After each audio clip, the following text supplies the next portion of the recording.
chilling exorcism of Anneliese Michel. Exorcism of Emily Rose. What follows is the true story that inspired that, the Exorcism of Anneliese Michel. The true story. It's one of the few actual cases of demonic possession that went to court. All right. Wait, did they sue the demon? You'll find out. Okay. Born in 1952 in the small town of Klingenberg in Bavaria, Germany, Anneliese Michel was raised as a strict Catholic and was described as very bright and likable. In September 1968, when Anneliese was 16 years old, she experienced her first episode of losing consciousness, and later that night, she felt as if something was pressing down on her chest, pinning her to her bed. Boss, what do I say about that? It's a djinn. Never sleep on your back. Never sleep on your stomach. You have to understand how that dimension works. And they love to sit right on your chest, kid. Right on your chest. Do you think the majority of time people get sleep paralysis is when they're sleeping on their back? Yeah, I think so. Yeah, I think when I did, that's when I was. What was your sleep paralysis like? I told you. Everything I've explained, everyone else felt the same exact way. What are the odds of that, dude? What happened? You know how many clips I've never had it before. You know how many of these clips I've had that have gone viral? You probably will now. Well, let's cook. Let's get some more. Yeah, but just remember when it happens in that moment, just scream, "Oh, bro, it was the craziest experience. I've had nightmares where I said la ilaha illallah and I'm out of it. Yeah, that's what you do. If you can remember in the dream, it's like fighting Freddy Krueger, dude. Like, it's crazy. Yeah, but when you have high iman, you remember like that. So what happens, bro, is you feel almost like you're floating over your own body, but you can't really see that much. You can see it on the side. Like shadows? Yeah, dude, cloaked. They're like shadowy figures, and it feels almost like your soul gets taken and it goes on like a speed of light roller coaster ride. Okay. But you're in your room. I don't know if they're grabbing your soul and you're like, I don't know what it is, bro, but you feel like you're almost on a roller coaster. Are you in your room? I don't know where you are at that point. It's really weird. So you're not in your room? I don't know, bro. Like, for me, it always started like I'm in the room, kind of. And then it's like they're like teleporting me places, bro, is what it felt like. Literally teleporting me places is what it felt like. But okay, as these things were happening more and more, and it was happening a lot with me. It was happening like once a week, bro, and it was crazy. Like, it was insane, bro. Insane. The experience is surreal. Okay. Eventually, bro, I started becoming conscious in that place, right? And I'm like, bro, I pray for that. And I started going, Allahu Akbar. Like this, bro. Boom. I remember jumping out of the bed, and I was like happy. I was like, yes. You know what? Stopped coming. You know what else I started doing, and then we'll get back into the video, is cleaning myself before bed, making wudu. Wudu before sleep. Sleep on the right or the left. Going to bed in a state after, ghusl. Where you need to make relations between man and woman. That's a great way to have that happen. Yeah, no. You gotta going to bed late, intoxicated, alcohol, narcotics. So basically, it's very simple, guys. You have like a spiritual shield. I like to compare it to the Fortnite shield bubble. And when you're constantly cleaning yourself, because the demonic world loves filth. When a lot of them do rituals, they do it in very filthy environments. They spread poop and blood and disgusting stuff on the wall to summon the demons. So by keeping yourself pure, you're on the opposite end of that. It's protecting you from that demonic realm. Stuff like praying consistently, reading your protections. These are all really good things that keep your spiritual bubble strong, and it makes it harder for the devil to whisper into your ear and get to you in your dreams and stuff like that. So all of this stuff, it's really just a protection for you at the end of the day. So you're less susceptible to all the nonsense.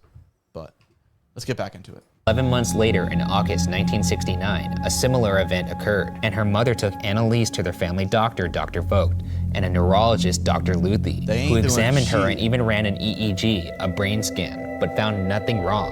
They hypothesized that it could possibly be a form of seizure. Over the next 3 years, Anneliese would have 2 more similar episodes and was prescribed 2 medications, an anticonvulsant medication and an anti-seizure medication called Dilantin. On both occasions, an EEG would come back normal, with some minor irregular patterns, but nothing that would definitively explain her symptoms. What year was this? This was in 1969. Okay, I'm fine with that so far. That sounds real. Okay. Little spiders on me. Sorry if I blew it on you. Well, you did. It was in spring 1973 that things took a turn for the stranger. Anneliese began to hear knocking sounds in her bedroom, sounds her sisters would hear as well. But even more alarming, Anneliese also reported hearing a voice damning her to hell. Her mother was further rattled when she witnessed Anneliese furiously staring at a statue of the Virgin Mary with, quote, eyes turned black, jet black, and her hands seemed to turn into thick paws with claws. What? Those are some chunky paws on her daughter. This video is so You know mid. what? Let's move on. Let's not get caught up on the bare hands. I shouldn't have even said that part. Yeah, we can't move past her having paws. I knew you weren't gonna like that. I'm just gonna move past. She had little kitty cat paws. In September 1973, in a neurological visit with Dr. Luthi, Anneliese described horrific visions of demon faces that were tormenting her and stated that she felt the devil was inside her. She also reported smelling something that had the aroma of burnt feces. What did I just say? Literally 10 seconds ago, what did I just say? A stench that many around her would report smelling at later times. Why do all these people know what burnt feces smells like? Well, I could imagine it just smells like feces Like with a little, shit on fire? a little smokier. All right, I'll say this. When I was with Sheikh Uthman in LA, he was telling me that basically 97% of the time people think they have like a jinn encounter or they're possessed or something. It's just something psychological. I agree. Yeah, a lot of the times it's people just being crazy and getting in their own heads. But it is real. They do some shit, bro. Yeah. The unseen world is real, my friends. Around this time, Anneliese's mother described these strange occurrences to Dr. Luthi, who, according to Mrs. Michel, advised them to consult a Jesuit, a claim that Dr. Luthi would later deny. Yeah, that's a bad doctor. Yeah, I mean, if he said that. Don't go see it. That's Right. Yeah. Whether or not that's true, the family definitely searched for a priest and eventually found a priest That's where I went to, by the way. I went to a Jesuit high school. named Father Alt. In November 1973, Anneliese met with a Freudian psychiatrist who diagnosed her as a neurotic with possible epilepsy, and another neurologist found she had, quote, epileptic patterns, and took her off Dilantin and put her on Tegretol, a much stronger drug. Anneliese's extremely odd behavior worsened. She barely slept and prayed fervently all night. She ate spiders and flies, and even licked her own urine up from the floor.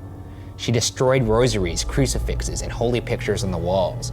Anneliese also exhibited strength that was, quote, close to superhuman. I've heard stories about that. Sounds like she was smoking bath salts is what it sounds like. Yo, I hate horror movies. I'm not going to lie. They're just trash. I used to laugh at them, but now I hate them. Like, they just disturb me now. Because they've gotten a lot worse over the years. They're a lot more graphic and violent. And They don't actually scare me at all. It's just stupid. I used to love watching Freddy Krueger. like- It was funny. Why would you want, when you know that the content that you consume, the movies you watch, it all influences your subconscious, why would you want to program yourself with horror shit? Like, why? I just don't see any logic there. Whenever I'm consuming something, I want it to be beneficial in my life. Positive energy. Positive energy, knowledge, history, something cool filmmaking that I can apply to a video in the future. Throwing her sister, quote, as if she were a rag doll, and incredibly was observed effortlessly squeezing an apple with one hand Pause until, it. quote, At this second, bro, if let's say this was really happening, right? Yeah. You got to chain them to the bed, dude. You just got to chain your own kid, your daughter, your mom, I don't care, your dad. You got to chain them to the bed, dude. fragments It's like explode. it's like the zombie skit we did, remember? Yeah. If you see your boy, if we're in a zombie apocalypse and your boy's coming up to you with tentacles coming out of his mouth and her eyes are crossed and he's like, Yeah, that's stupid. What would you do? What would you do? Like this. A'udhu billahi minash shaitanir rajim. Wait, do we have the gunshot? Like, where was that? Same thing, that's what that Oh, is. that's what that was? Yeah. I bet I could squeeze an apple till it exploded. I bet you $1 million you couldn't. Here we go. I mean, The irony of talking about the demonic realm and possession and then drinking spirits. Massive L. And they're sodomites, probably. He's go. coming off queer, I don't know. I mean, this is Germany. This is before preservatives. You hear that in the distance? It's the excuse train coming. Wait for it. You're full of shit, Ryan. We're going. Gangster. But still, that's not like an amazing metric. A priest named Father Rodewick, a man considered an expert on exorcisms by his peers, reported that he was convinced that Anneliese was possessed, and after deliberation with the bishop, an exorcism on Anneliese was formally approved. It was to be carried out by a priest named Father Renz. On September 24th, 1975, the first exorcism rite was performed. Father Renz You know allowed why I some don't of the believe this exorcism- bullshit with these guys? This video at least? They had cameras back then, bro. Film it. Film the... Film the exorcism. Yeah, it's like none of them end up on camera. Come ever. on, bro. I know. That's what's really sus about a lot of it. to be recorded, and 42 audio recordings of the exorcisms were made in total. I'm gonna play some clips from those recordings, but fair warning, these recordings So are they did perhaps record. the most disturbing pieces of audio I've ever heard. Ich hab recht dazu, dass ich in dem Wald drin bin. Ich trag dir die Rotznase noch so lang, bis es lebt wird. Die saublöde Weib. Für uns geht's kein Zurück.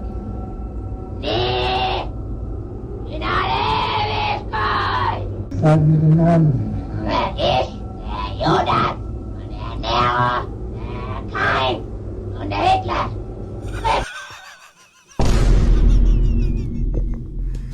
Yo, WJ. And they're in Germany too. WJ. They're in Germany. And they're in Germany. Rewind that back, bro. Yo, that's too good. Rewind that back, dude. You said The Jin figured out how to talk about the Austrian painter. Dude. Wer ich, der Judas und der Nero, der Kain und der Hitler. He goes, and Nick Fuentes. That's too good, bro. WJ. Let's keep going. Fettstimme. Das ist der 6. Oh, den haben wir gelogen. Den habt ihr dazu. That's all. We're all here.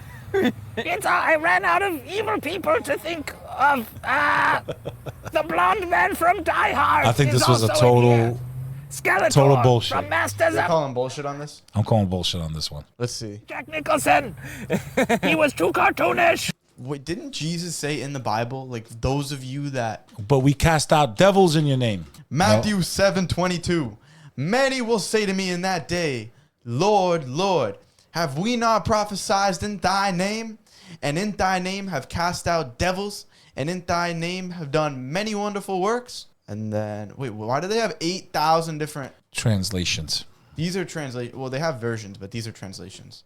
Matthew 7:22-23. Many will say to me on that day, Lord, Lord, did we not prophesy in your name? And in your name drive out demons, and in your name perform many miracles. Then I, Jesus, will tell them plainly, I never knew you. Away from me, you evildoers. I'm sure a lot of them guys, you know, them guys are on stages, they're going like this with their jackets and people going, and they're holy, they're doing all that, right? Then they're going, and people are fainting and shit. You want me to be honest? Those guys are going I down. think he's talking about everyone that's doing miracles in Jesus' name. That's what I'm saying. Yeah, but not just those, you know. Yeah, but corrupt especially things in those church. guys. Especially With the them. private jets. They're finished. You said that you don't like to fly commercial because you don't want to get into a tube with a bunch of demons. Do you really believe that human beings are demons? No, I do not. And don't you ever say I did. I did not call those people demons. Kenneth Copeland and Benny, what's his name? Benny Hill or whatever the hell his name is. That guy's creepy, dude. Keep me away from y'all. Keep me away from them on Judgment Day, please.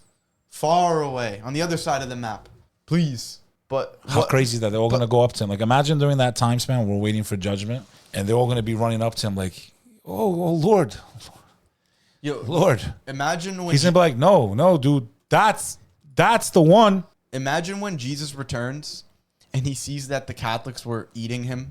That's like, just think about that. Imagine like you're Jesus, you return, and there's a group of and people. you brought the 10 Commandments. You came to confirm what he said. He came to confirm what came before him, bro. How? You see people worshiping God alone that praise you. There's a whole chapter in their book about your mother. There's miracles about you that's not even in the other one. And then there's another group of people that they put you up on a cross like this with blood dripping down your feet. Don't forget the spear in the gut. And they eat your body and they drink your blood. Literally, they like. I couldn't believe this when I learned it, that they literally think they're eating Jesus. See, that part doesn't make sense at all, right? Okay, you believe he's the savior, he's this. Okay, cool. Why do you have to actually eat God and drink his blood? You have to eat God on Sunday. And they're going to tell you that's not pagan. Come on, bro. Come on, dude.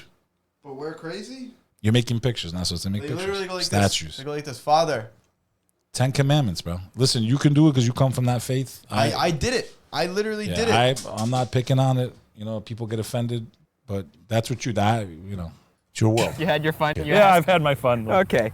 Anneliese also named Fleischmann as one of her demons. Fleischmann. An old priest that they kicked out of the church. About demonic possession, we sat down with Father Gary Thomas, a Vatican-approved exorcist, who explained to us different signs of possession.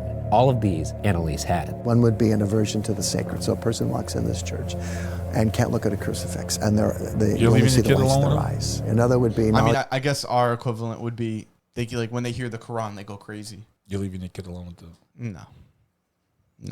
Of hidden things, where the demon will begin to tell you things about yourself that the person themselves would have no way of knowing. Another would be possessing a kind of inordinate physical strength they don't normally possess. Then the last sign is sort of epileptic-like seizures on a person's face and the movement of their arms and legs in a way where they lose complete control. By May, Anneliese became even worse, banging her head against the wall and biting herself in others. That's one of the creepiest shits I ever saw in my life. I don't know what horror movie that was, bro. When he's like, Mom, you ever seen that thing, dude? No, what are you talking about? Bro, creepy, bro. Viewer discretion is advised. Dude, I'm not even trying to be rude about the Catholic thing, too. I'm really not. This right here, bro, was like one of the scariest shits ever seen in my life, bro. I never seen this movie, by the way. I just saw this clip on like Instagram one day. It scared the shit out of me, dude. Oh, this is a good movie. Hereditary. Bro, I got goosebumps, kid. Look. Crazy, dude. Pause so we don't get strike. Crazy, bro. Bro, play, stop. Pulls the ladder up in the nick of time, right? Stop! Mom, please. Mommy, stop. Please, Mom, stop. Bro, stop, pause. Bro, he barely gets into the attic. Now, the first time I saw this clip, I was like, the stairs are gone. Like, how's she banging, you know? Yeah. The next part, bro, will give any normal person nightmares, dude. Bro, play. Pause. Bro, what do you do at that point, dude? Your mother's going like this. Boom, boom, boom, boom, boom, on the attic door. Boom, boom. I'm going like this. Please help. Please don't let it go down like this. Please, I'm begging you.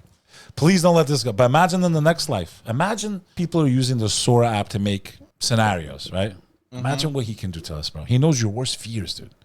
Like, you hate insects, he'll put you in a pit of insects for eternity. But if you're not scared, I don't care what religion you are. Every single religion says there's a consequence to pay in the next life. Every single faith from the beginning of time to whatever new religions are coming out, because every day is a new religion, there's a price to pay. And to not investigate and to not want to make sure that, hey, maybe there's a path, maybe there's not a path. And the only one that's logical, the one that says it started from the beginning of time and it's been going on and God sent messengers all over the world. He didn't just pick any like, bro, there's no other religion that says it. I know. There's no other religion that says it started from the beginning of time to the end of time and God sent prophets and messengers all. And then you look and you can find the evidence. Evidence in the Bible, evidence in the Torah, evidence even in the Hindu scriptures. Bro, alhamdulillah. Bro, it's Islam. like, and I hate, it's either this, there is no God or Islam's the truth. There's no middle. I've done my homework my whole life. No one made me religious, bro. It's undeniable that we have a creator, logically. 0 + 0 + 0 Bro, doesn't equal it's 1. either this or there's nothing out there, bro. It's either there's a God and nothing. He didn't interact with us, which makes no sense. Why would all these people throughout time come forward saying, I'm a messenger from our creator? Why would our creator put inside of us an innate desire to want to connect with him? They had to tie her up to prevent her from hurting herself. But most dangerously, Anneliese refused to eat. She described it as, quote, not being permitted to eat. Despite being quite frail, likely weighing under 80 pounds, she exhibited great strength when people tried to restrain her. Yeah, I just feel bad for her at this point. Yeah, I do feel bad for her. She's definitely tortured. By June, Anneliese's entire face was sunken. She also refused a doctor visit, even though she had a very high fever. On June 30th, Anneliese had another exorcism, only saying please, absolution. The next morning, her family went to her. You know what I don't understand? And this is no offense to the Christians again, please. It's a genuine question. Why did they call upon Jesus to help in exorcisms when Jesus couldn't help himself? And he said, Father, why have you forsaken me? If he knew the whole time that his purpose to come here was to be this great sacrifice for humanity, his blood pays for people's sins, as you guys believe, why would he be calling out to God to save him? Why have you forsaken me? Save me. I don't get it. And then they call upon Jesus in these exorcisms. This is a genuine question. Like, they can't, they make, wow. Yeah, I don't know. I'm just. Her room and found her dead. Despite seeking medical attention early on, Anneliese refused to like submit logically, I would call upon the God of Jesus, in the Bible, the Father. Medical attention in the end, as she and her family ultimately placed all faith of recovery into the exorcisms. She died of starvation at the age of 23 after 67 exorcisms, weighing only 68 pounds at the time of her death. Imagine if Imam would have walked in and it would have been game over. You know what Sheikh Uthman said about he would have did the ruqiyah and that would have been it. That like half of the times that Catholics do exorcisms, the person dies or something really bad goes wrong because they have some of it right, you know? But then once they call upon Jesus and beings that aren't God for help, that's where it messes it all up. Not just that. I think sometimes the jinn just get out because they want them to think that they were saved by Jesus to lead them astray. Maybe, yeah. Think about it. If I'm possessed, and then they come in the name of, like this. If they start doing this, in the name right? of Krishna, in the name of like this. Oh, wait, what are you about to pull up? When they do this, right? It's the power. Holy water. Is that it? Is that it? Full screen it, fool. Come on. Dude, imagine this happens. Bro, you see someone flying like this, bro, you better start singing Sur Ayatul Kursi as hard as you can, bro. You turn around to your left, you see your wife like that in the air, dude, you better like, Inna lillahi wa inna. You gotta start going crazy. It's the power of Christ. This movie made people shit in their pants in the 70s, bro. Completely diarrhea. It was like unthinkable for its time, bro. This movie. Still a classic, bro. It's so goofy looking now. The power of Christ. The power of Christ. Okay, so what I think happens is, let's say it works, right? They do it from the Yeah. What I think happens, it's the same reason statues cry. Some of those statues of the Virgin Mary shedding is real because there's a jinn in there, and the jinn makes the statue cry. So people go, "Oh, look, she's really the mother," and they pray to the. So you understand how they work? Yeah, it makes you pray to false So idols, I think sometimes if they do an exorcism and they do it in the name of Christ and the demon gets cast out, it's so that they also lead everyone there astray. You get possessed and then they're saying in the name of in the name of Jesus and then it leaves, you're gonna be like, he saved me. Yeah. You're never gonna question it ever again. You're done. You're finished. And then you fall into, cooked. Then you fall into shirk, which is worse than anything. You understand what I'm saying to you? Yeah. There's levels to this demonic shit, bro. Yeah. Just made her like buy into it more. If people started exercising me on the reg. Exercising you on the reg? Yeah, I might eventually be like, I guess I'm demons. I would agree with that frame of mind, but Anneliese's belief that she was possessed predates all the exorcisms or the priests or any of that stuff. After her death, Anneliese's parents and the two priests were accused of negligent homicide, and the case went to trial in 1978. What follows are the two sides of that case. First, let's review the position of the defense. The defense presented eyewitness testimony and formally submitted the recordings as evidence of possession, an idea that the court never seemed to take seriously. From a non-religious standpoint, the defense argued Anneliese was permitted to deny medical treatment, as was her lawful right. For what it's worth, medical treatment might have included tranquilizing her, force-feeding her, and electroshock therapy. Quote, Isn't it funny how we always say, go to the doctors, rely on the science. And then every 30 years, we look back and we're like, oh my God, they were retarded. Like 100 years ago, we were giving patients cocaine. 80 years ago, we were giving them cigarettes. 3 years ago, everyone had to go like this. Babies had to go like this. I didn't. I didn't get one either. I was like this. I'll never walk into a restaurant ever again. I don't care. You ain't gonna make me do what I want to do, especially with this digital ID bullshit coming. You guys better get ready. You're about to get real. I hope you learned your lesson in 2019, 2020. Yeah. I hope you learned what it means to be a free and sovereign human being under the commandments of God. I hope you're ready to protect your freedom, kid, because they're coming for it. I don't care if you're in China, Bangladesh, America. Bangladesh. They're coming for all of us, all around the whole world. Presumably against her will, end quote. Family friend Thea Hine recalled in her testimony that in 1976, a few months before Anneliese's death, Anneliese reportedly, quote, begged on her knees. Lobotomies, isn't that when they used to cut people like a piece of their brain out? Am I tripping? Yeah. That is, right? They did that to, whose daughter? President's daughter, bro. I think it was... Yo, do you see what the president's daughter was doing today? Kennedy or Truman or... You didn't see what the president's daughter was doing today? She was like this. She was like this. Yeah. Like this. Should I make it now? To not suggest medical attention to anybody. Also worth noting is the fact that Father Alt actually looked for medical help towards the end. And on May 30th, his friend, Dr. Richard Roth, visited Anneliese out of what he claims was scientific curiosity and not as a physician. He just was like, look, I'm not here as a doctor. I just want to see some of this crazy shit. I know, who fucking says that? I want to see this girl eat some spiders. That's like something you say when you go to the zoo, not when you go see someone that's tied up. That is a bad man right there. Okay. In his visit, Dr. Roth claims Anneliese had no external injuries, although Father Renz noted she had several bruises, a swollen cheek, and black eyes. An interesting contradiction, to say the least. Dr. Roth also denied saying, quote, there are no injections against the devil. Pray to God alone, the creator of the heavens and the earth and the sun, and the one that maintains the sun, and the one that built the laws of physics, the God you can't even imagine, just God. No X equals God trying to, you know, make equivalents to the creator. Just pray to God alone. Everything happens under his will. It's that simple. It's all the spiritual knowledge you need to know. That's it from us on this video. Dude, we have fans all over the whole world.